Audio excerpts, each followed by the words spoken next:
Praise the Lord, GRS. Once again, it's my blessed honor to be back with you after a month of the woman's book review that has been a blessing to so many of you women out there. And we know that you have been blessed. And tonight we have something that's going to help our couples of our church. And not only the couples, but even couples to be that are contemplating on marriage. And we know that we're living in a time where we're all probably getting on each one's nerve. But I believe after these sessions that will be created this month, you're going to be blessed, because you're going to find out that you need that spouse, and that spouse is going to realize she needs you. So I pray that this month you have a blessed time in the Lord. And I want you to know God is still God, and he's God all by himself. So if you come looking and want to receive a blessing, I believe that my son-in-law and my daughter is going to bless you in these 3 weeks. May the Lord bless you and may the Lord keep you is our prayer. Amen.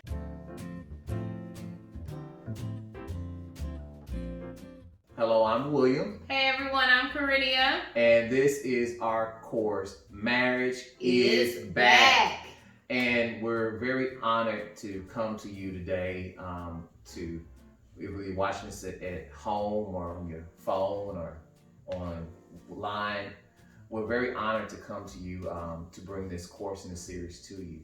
And before we get started, I want to say something that was on my heart, and I want to say this, and I want to say this from the bottom of my heart. So we haven't started yet, but I want to say something. About 3 months ago, Pastor came here, and he came here with a heart and a vision for the church. And I was working online, and I just felt his heart.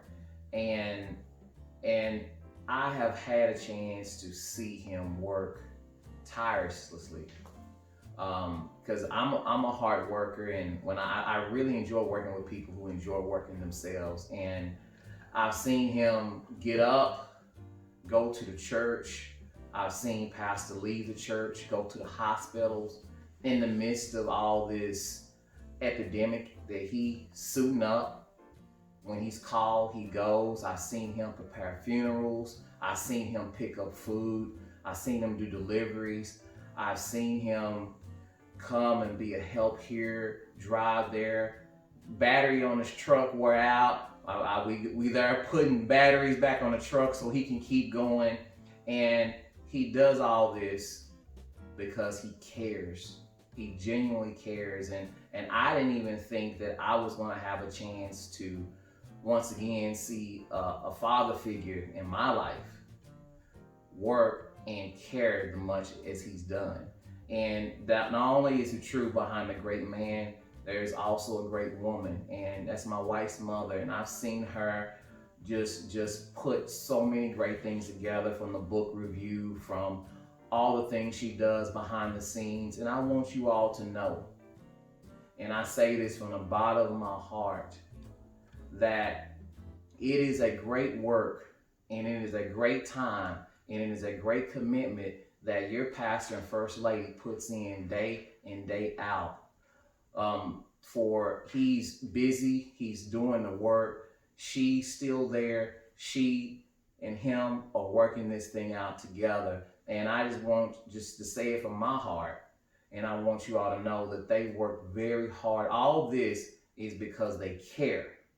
They care about you. And I just want to say this to all the church members. The situations we face in this world is real. He is still going out there, funerals, dropping off food, visiting hospitals, visiting nursing homes, driving all over DFW. And if you're not praying for your pastor, praying for his health, praying for his safety, praying for his vehicle, you're not doing no justice to him and all the things that he does. So I just encourage you this week, as you see fit, continue to pray and support your first lady, your pastor, because they are doing a great work for you all. Like you said, we just got through with the women's book review. Now we're getting ready for another series. And they're going out still and going to the church and still recording. So if he asked to keep the church safe right now, it's because he's there still preaching every week. And he wants that to be a place where he can continue to give you all the word. So I want to say this from my heart, and I want you all to hear this because the work is still going forward. The ministry is still going forward. And when it's time, I believe God will lead him. The church will reopen. But until then, we're going to continue to work to give you all good teaching and good inspiration and good encouragement and good singing, all these good things. So that's my nugget that I wanted to give to the pastor and the first lady. And I just want you to know I really, truly, truly appreciate them. And I truly, truly support them. And yes, they have been busy. And I appreciate them for giving us this opportunity. So that's my 2 cents worth. We're that gonna was get more back. than 2 cents worth. We're gonna get back on topic.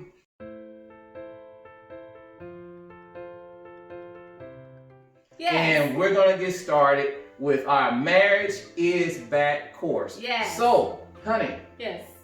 you have a book in your hand. What is that? This is our new book, and it's called Marriage Nuggets. MIB, meaning marriage is back. And it's full of nuggets. Yes, 30. 30. nuggets. So what we're going to do over the next 4 weeks, we're going to cover a few of these nuggets. Today we're going to cover 2 out of the book. So that's why we said if you want to get a copy of the book, you can, because these are nuggets. We've been married for going on 17 years. And we learned a few things over these years, and some of these things are really, really good. And as you see, we're going to start with the very first day one. So if you have your book, don't worry, we're going to still have it online. So we can start with the very first thing. What's our very first marriage nugget, Carinia? On day 1, our very first nugget says, only speak positive words to your partner. And that's on page 8 for those who are following along. Only speak positive words to your partner. That's our nugget for day 1. So, what does that mean to you, honey? Only speaking positive words. Well, it means a lot of things to me because my mouth tends to get me in trouble.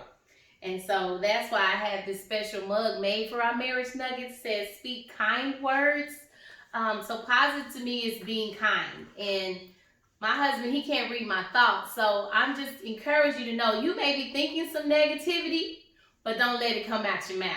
And so always trying to find a way to say things that are more encouraging than tearing your partner down, being kind, being positive.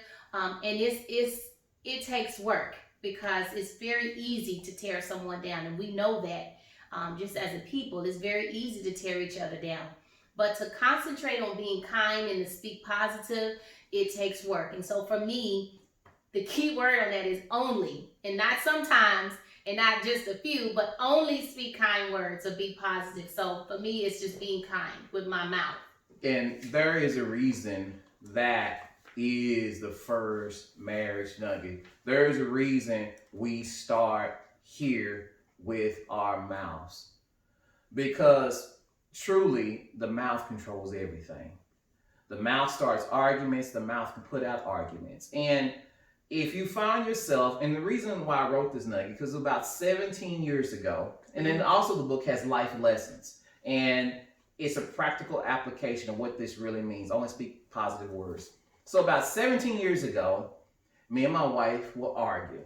Yep. And we were always arguing when we first started out. That's telling the truth, we were. And one day, I was mad. I went outside and I was just brewing.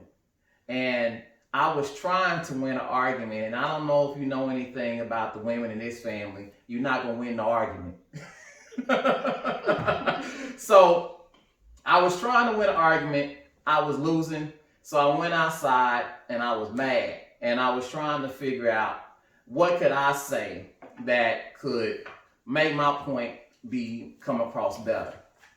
And I really felt something on the inside of me. I really felt God was on the inside of me telling me that you can tell your wife, you can tell a partner anything if you say it in a positive way. So I was like, that's pretty interesting. Let me try it. So I came back in the house and I was like, honey, guess what? And she was like, what? What? And I was like, I realized I don't know nothing. And she was like, yep. So I said, from that day forward, I was going to try to, whatever I had to say to her, I was going to try it in a positive way. For example, if she was burning the toast every day, I wouldn't get up in the morning and say, ooh, you burning the toast.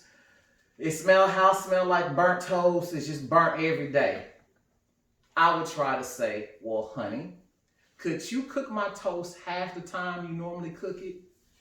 And what would happen is I would get the toast the way I wanted. She wouldn't be mad. And guess what? We were not arguing. Because when you throw, and I got some stones here, and on each of these stones, I wrote a word. When we speak negative words, or on this stone, we complain.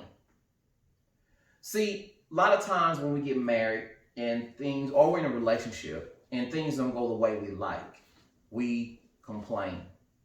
Oh, you burn the toast. You can't never cook. You can't never do right. It's like we take this stone of complaining and we throw it at our partner and pretend I throw it and I hit it. And when we hit our partner with a stone, it can leave a bruise. And it can be painful and hurt because our words can hurt. Every time we complain, it's like we're taking that stone and we're throwing it. We're throwing it, we're hurting. Then there's a bigger stone sometimes that we can pull out of our words.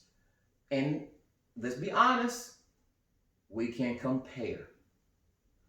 Oh, you don't cook like your mama. I was being nice on that one. Sometimes we compare. You wasn't like my ex. You wasn't like my baby mama. You wasn't like my baby daddy. And we throw these stones. And these stones hit, bam. And they leave a bruise. We're complaining with our words. We're comparing with our words.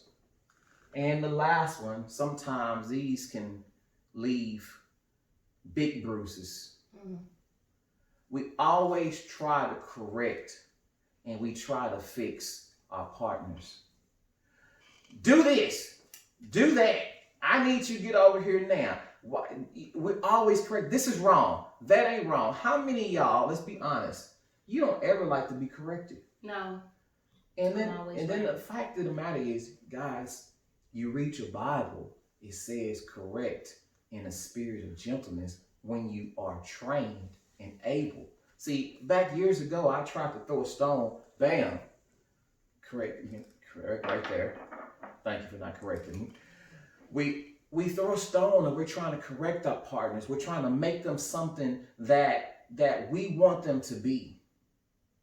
And we wonder why when people look at us or people look at our marriage and they look at our life, they say, man, y'all don't look happy because when you go out in public, you got a partner that's beat up. And you beat that partner up with your words. So, but we don't want to stop there. And we have a challenge. Yes. And the challenge is, honey, go ahead and tell. Day one, we just talking about words and how painful words are. How can we heal some of this bruise and damage that we have? What's the challenge? So day one, our challenge is, and you can write it in your handy dandy journal, make a list of 10 positive things you can say about your partner. So we only ask for 10, okay? And hopefully you can think of 10.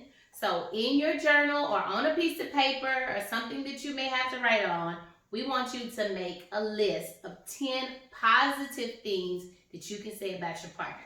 So we're going to take about 30 seconds or so, And we are going to do this right now. We're going to write down 10 things. So if you need to press pause at this time. And then write down your 10.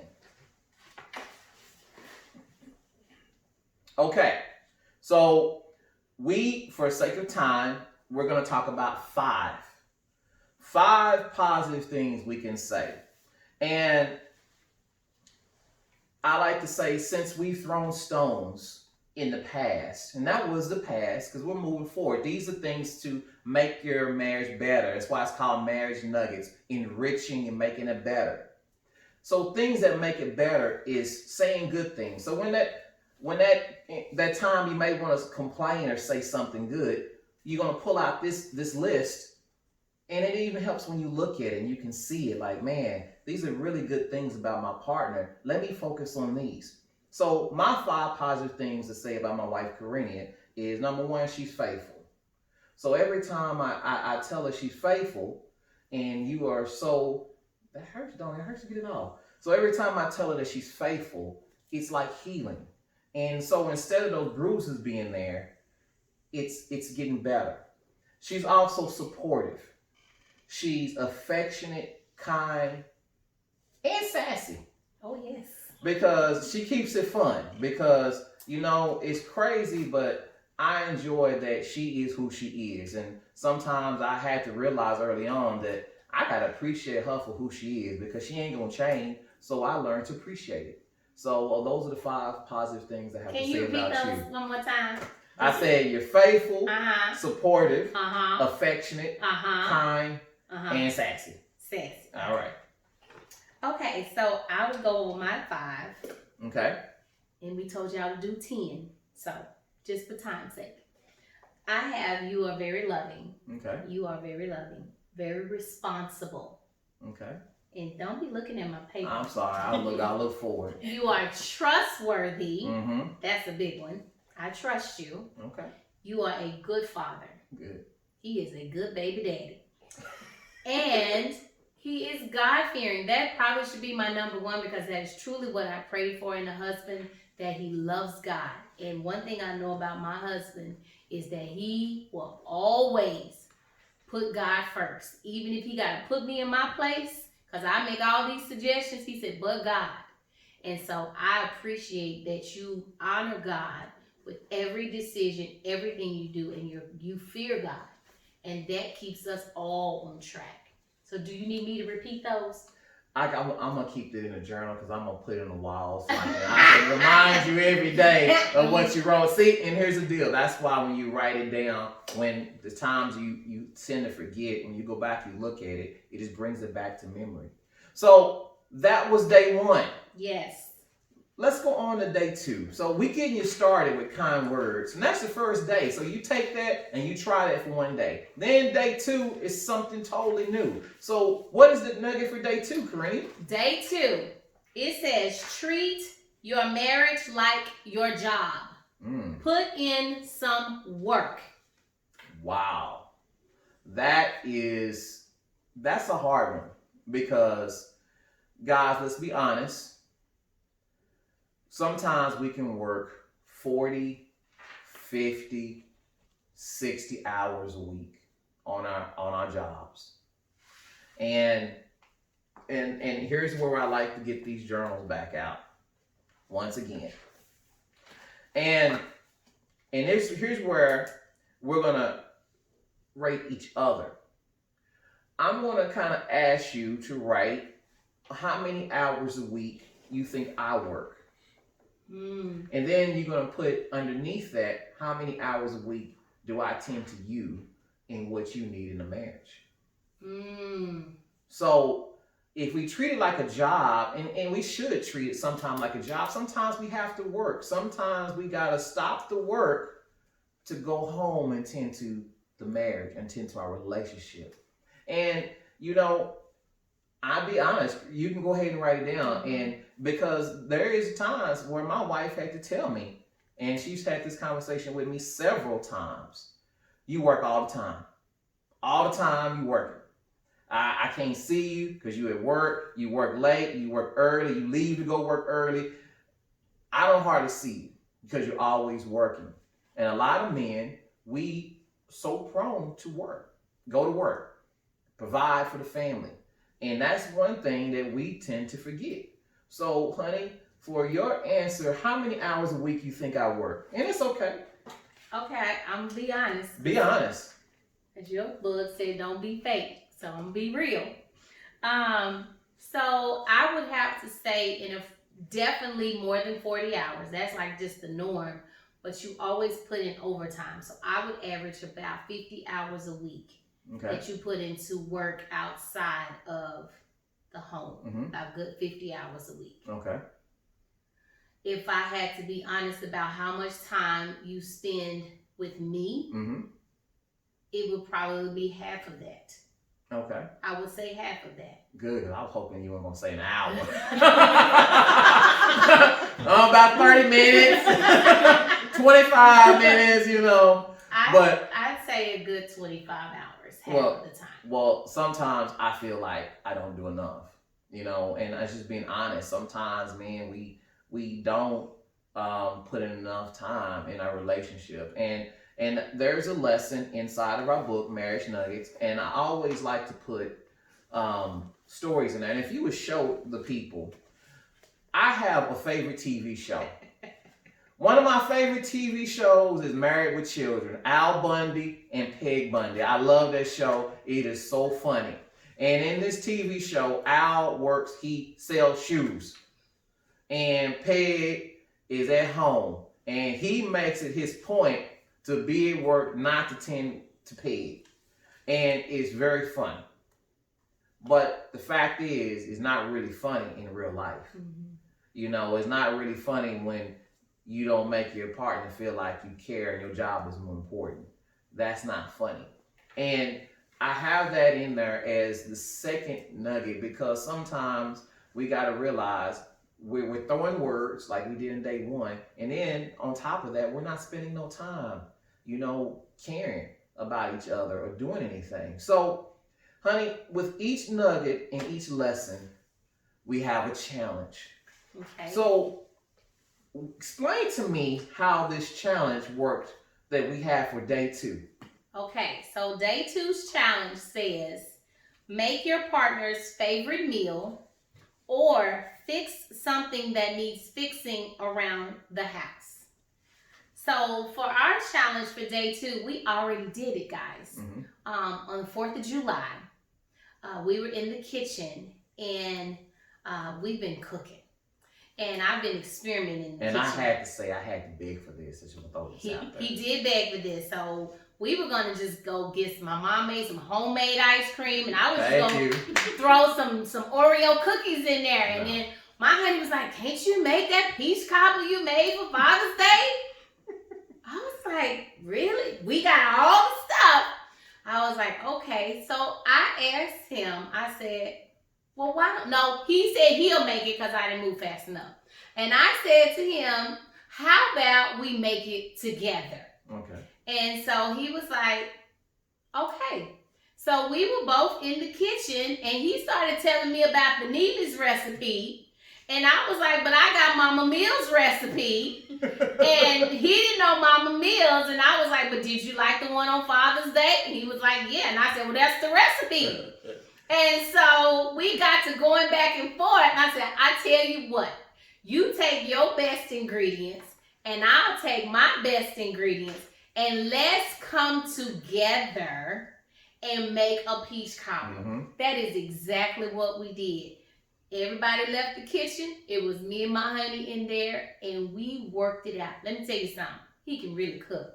But he took the dough and he rolled it all out and he tried to get all fancy. He started cutting the little lattice pieces there. He's like, I'm going to just line it on the top.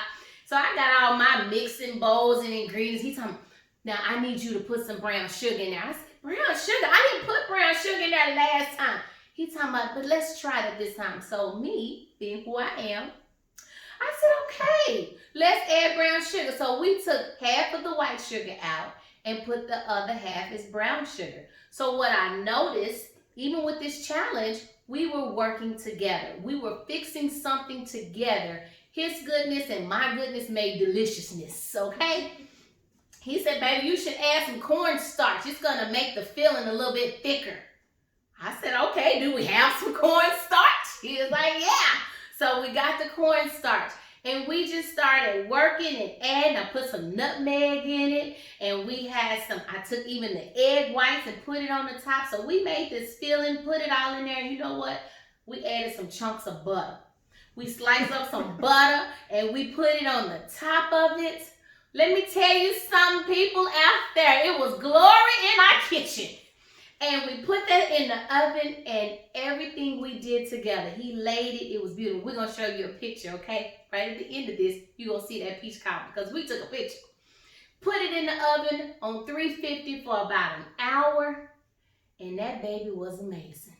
Everybody in the house was like, if you never cook it again. This was the best peach cobbler. Now I'm exaggerating, but no, it was the best peach cobbler. And my mama had some homemade vanilla ice cream. Yes, Lord. And we got a scoop of that and put it on top of that peach cobbler. Ooh, glory!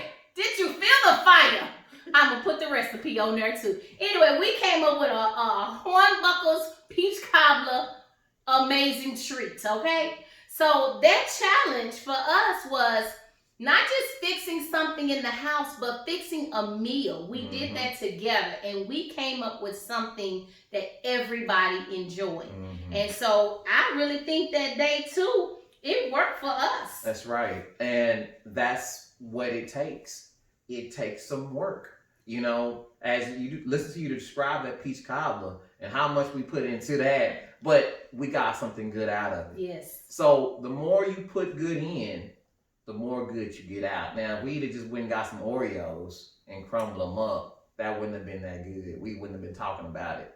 But we put in the work making a peach cobbler, and we had something good that, you know, we just say slap your mama good. Slap your mama good. We don't slap your Get mama. over here, mama.